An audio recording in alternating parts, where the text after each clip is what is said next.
Board exam में जाकर 2 कॉपियाँ भरना, अरे नहीं नहीं 3 कॉपियाँ भरना, अरे नहीं 3 कॉपियाँ भरूंगा तो फिर ऐसे टीचर को ऐसा लगेगा नहीं इसको कुछ नहीं आता, 4 कॉपियाँ भरूंगा, हाँ 4 कॉपियाँ भरना ठीक रहेगा। अरे ऐसे बहुत से कॉम्प्लीमेंट आपको सुनने को मिले होंगे। तो welcome to my channel smart study with Hindi और इंग्लिश स्पीकर। यहाँ पर घबराना बिल्कुल मना है। तो चलिए आज की वीडियो को शुरू करते हैं कि आपको बोर्ड एग्जाम की कॉपी लिखनी कैसे। तो आइए पूरा इंट्रोडक्शन आपको देंगे फुल टू फटाक से लेकर। और एक बात और, कितनी कॉपियां भरना उचित रहता है बोर्ड एग्जाम में, इस क्वेश्चन का भी आंसर मैं आज दूंगा। वीडियो को पूरा देखना क्योंकि हो सकता है कि ये वीडियो आपकी पूरी जिंदगी बदल दे। ए तू बोर हो रहा है ना, चल निकल यहाँ से। किसने कहा तुझको ये वीडियो देखने के लिए? बोर हो रहा है ना, चल निकल। ठीक है तो बच्चों देखिए, बोर होने वालों निकलो।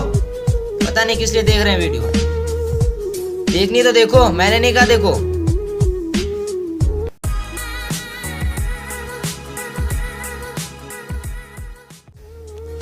तो बोर्ड एग्जाम के लिए सबसे जरूरी बात, थोड़ी सी एजुकेशनल टिप्स भी दूंगा और थोड़ी सी प्रैक्टिकल टिप्स भी दूंगा और ये भी बताऊंगा कि कितनी कॉपियां भरनी है। तो चलिए शुरू करते हैं। तो सबसे पहली बात और सबसे जरूरी बात कि सेल्फ कॉन्फिडेंस। ठीक है, आपके अंदर जब तक सेल्फ कॉन्फिडेंस नहीं होगा आप कभी भी बोर्ड एग्जाम में तो क्या किसी भी एग्जाम में सफल नहीं होंगे। तो self confidence is the most important, ठीक है, किसी भी एग्जाम के लिए। ये सेल्फ कॉन्फिडेंस इस सेल्फ कॉन्फिडेंस के लिए नहीं है कि नहीं मैं ये पर्वत चढ़ जाऊंगा, यहाँ पे ये मोटिवेशन भी नहीं है, नहीं मुझे ये करना ही होगा, ऐसा कुछ नहीं है।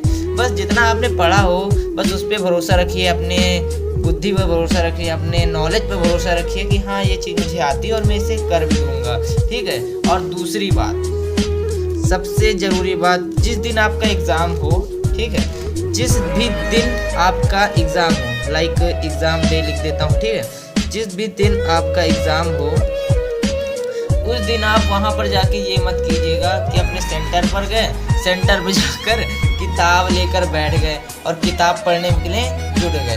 ऐसा कुछ मत कीजिए, जाइए वहाँ पर एंजॉय कीजिए, अपने दोस्तों के साथ बातें कीजिए। ये फिर एग्ज़ाम आए आने के बाद एग्ज़ाम लिखना शुरू कर दीजिए। अब एग्ज़ाम लिखना कैसे, आइए इसके बारे में बात करते हैं। तो 16 पेजेस की कॉपी मिलती है, तो हो सकता है अपडेट हो जाए कुछ, तो कॉपी हो सकता है आपको ज़्यादा पेजेस मिल जाए या फिर थोड़ी बड़ी मिल जाए। तो 16 पेजेस की कॉपी मिलती है आपको बोर्ड एग्ज़ाम में, ठीक है, जहाँ पर आपको सबसे पहले भरना होगा आपका इंट्रोडक्शन। ठीक है, कॉपी भरने के लिए आपको सबसे पहले भरना होगा फिल इंट्रोडक्शन। इंट्रोडक्शन के बाद आपको भरना होगा कॉपी में आउटलाइनिंग। ठीक, इंट्रोडक्शन कर दीजिए, उसके बाद आउटलाइनिंग कर दीजिए। कैसे करनी है आउटलाइनिंग? देखिए, मान लीजिए ये आपकी कॉपी है, ठीक है, ये कॉपी के लिए मैंने ये कॉपी बना ली, ठीक है, ये कॉपी बन गई। ये कॉपी बनने के बाद आपको,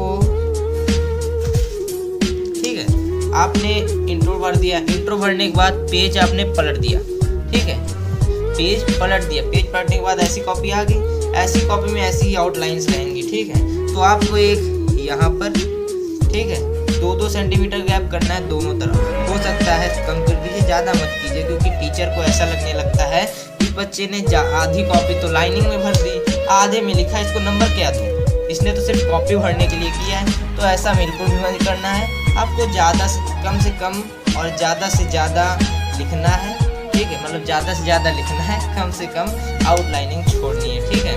और क्वेश्चन को प्रॉपरली लिखिए। आंसर 1 आ रहा है तो आंसर नंबर 1 डाल के अच्छे से कीजिए। ये तो मैंने उल्टा सीधा डाल दिया, आपको अच्छे से करना है। लाइक अब मैं बताता हूँ कैसे करना है। क्वेश्चन 1 आ गया आपका, ठीक है, तो सेक्शन आएगा सबसे पहले, तो डालना है आपको सेक्शन ए, ठीक है। सेक्शन ए के बाद आप इसमें लाइन खींच देंगे स्केल से। स्केल लाइन खींचने के बाद क्वेश्चन 1 आएगा, ठीक है।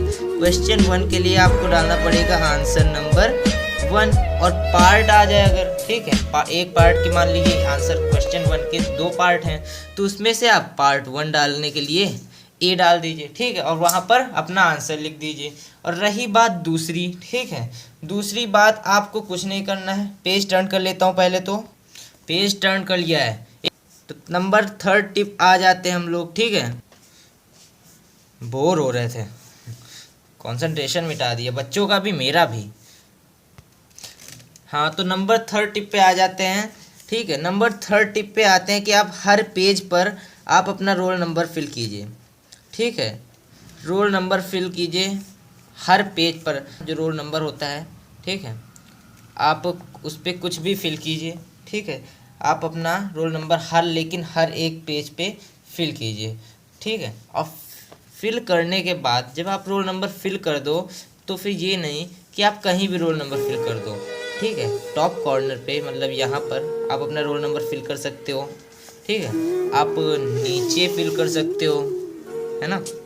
आप अपना रोल नंबर यहाँ पर भी फिल कर सकते हो। और सबसे ज़रूरी बात कि जब आप अपनी कॉपी को भर लेंगे या फिर आपने अपनी कॉपी लिख ली, ठीक है, तो अभी इसके बाद आएंगे सीधा एक लास्ट टॉपिक है, ठीक है। इसके बाद से अगर कोई भी प्रॉब्लम हो, आपको कोई भी प्रॉब्लम हो, कॉपी से रिलेटेड, बोर्ड एग्ज़ाम से रिलेटेड, किसी टॉपिक से रिलेटेड, किसी क्वेश्चन से रिलेटेड, किसी भी न्यूमेरिकल से रिलेटेड एनी प्रॉब्लम हो, ठीक है, आप मुझे कमेंट कीजिए, आपको वीडियो तुरंत मिलेगी, ठीक है। कोशिश पूरी करूँगा, आपके लिए पूरी कोशिश करने के लिए तैयार हूँ, तो ठीक है। तो चौथा नंबर हमारा आता था, मैं भूल गया, क्या था, हाँ याद आ गया। देखिए, आपको जो आपने कॉपी भर ली, ठीक है, कॉपी भरने के बाद मान लीजिए आपने एक कॉपी भरी, किसी ने 2 कॉपी भरी, किसी ने 2 कॉपी भरी, किसी ने 3, किसी ने 4, ठीक है। एनी आप प्रॉपर्ली जितनी कॉपी भर लो, 4 कॉपी भरने वाला बच्चा चारों कॉपी पे लिखेगा, पहली कॉपी पे A plus B plus C plus D, ऐसे आपको कॉपी पर लिखना है, पहली कॉपी पर, ठीक है। दूसरी कॉपी पे आपको लिखना है B, 3rd कॉपी पे आपको लिखना है C, और D कॉपी पे लिखना है, यानी कि 4th कॉपी पे लिखना है आपको D। इतना आपको भरना ही भरना है। अगर आप ऐसे नहीं भरोगे तो मान लीजिए आपकी कॉपी कहीं गुम हो गई, मतलब सेंटर से निकलते वक्त आपकी कॉपी गुम हो गई, वहाँ पर टीचर चेक कर रहा है कॉपी, अगर आपने अच्छे से प्रॉपर्ली कॉपी चेक की होगी, कहने का मतलब पहली कॉपी पर आपने लिखा होगा D और आपकी D कॉपी गुम हो गई, D कॉपी गुम होने के बाद अगर यहाँ D लिखा हुआ है, टीचर कहेगा इसकी D कॉपी कहाँ है, इसने लिखा है बच्चे ने, ठीक है, और टीचर ने साइन भी किया है, ठीक है, टीचर ने साइन किया है, D कॉपी इसकी कहा, तो आपकी D कॉपी वापस से ढूंढी जाएगी और टीचर सर्च करेगा, ठीक है। सर्च करने के बाद आपकी कॉपी वापस से चेक होगी, चेक होने के बाद आपको जितना भी नंबर आपको मिलना होगा वो आपको दे देगा, ठीक है। तो सबसे इम्पोर्टेंट बात मुझे यही लगी थी, और बिल्कुल भी हेजिटेट मत होइएगा, क्योंकि टीचर वो भी होंगे, जब सेंटर पे जाओगे तो टीचर हो सकता है आपको मिले जो आपसे कहेंगे तुम शांत बैठो, तुम शांत बैठो, आपके ऊपर धौस जलाएंगे, तो आप लोग डरिएगा मत, ठीक है, क्योंकि वो आपके लिए ही बैठे हुए हैं। उनसे हाँ ये बात है कि आप चीटिंग मत कीजिए, जितना है आपको उतना ही कीजिए, लेकिन सबसे ज़रूरी बात, कॉपी कितनी भरनी है यार, तो कॉपी कितनी भरनी है, जितना आपको आता है आप उतना लिखो, जितना आता है आपको आप उतना लिखो, चाहे तो 1 कॉपी में है, चाहे तो 2 कॉपी में है, चाहे तो 3 कॉपी में, चाहे 4 कॉपी में, जितना लेकिन आता है आप उतना लिखिए। जितनी भी कॉपी भरी है उससे क्या होता है यार कि बच्चे ने उतना भरा, उसने उतना भरा, उसने उतना भरा, ऐसा कुछ नहीं होता है। आपका आंसर देखा जाएगा, अगर आपके आंसर्स प्रॉपर होंगे तो आपको मार्क आपके आंसर के हिसाब से ही मिलने वाले हैं। अगर आपके आंसर से गलत होंगे तो चाहे आप पूरे सेंटर में जितनी कॉपी होंगी सारी कॉपी आप भर दीजिए, आपको मार्क इतना ही मिलेगा। और अगर आपने अच्छे से लिखा होगा, ठीक है, तो आपको जितना भी लिखा होगा मेरे हिसाब से, माफ़ कीजिए थोड़ा गलत बोल गया, मतलब है कि जो जिसने 10 कॉपियाँ भरी हैं उसने उतने ही आंसर लिखे, एकदम एक्यूरेट आंसर लिखे, और जिसने 1 कॉपी भरी है उसने भी एक्यूरेट आंसर लिखे, तो मार्क आपके बराबर होंगे, चाहे वो आप 10 कॉपी भरें, चाहे तो वो आप 1 कॉपियाँ भरें, ठीक है। फिलहाल इस वीडियो में इतना ही, मिलते हैं नेक्स्ट वीडियो में। आपके कमेंट का इंतज़ार रहेगा कि आपको टॉपिक पर डाउट है, कमेंट का इंतज़ार ज़रूर करूँगा, कमेंट पर बताइएगा ज़रूर, ठीक है। तो मिलते हैं नेक्स्ट वीडियो में, तब तक के लिए take care and good bye.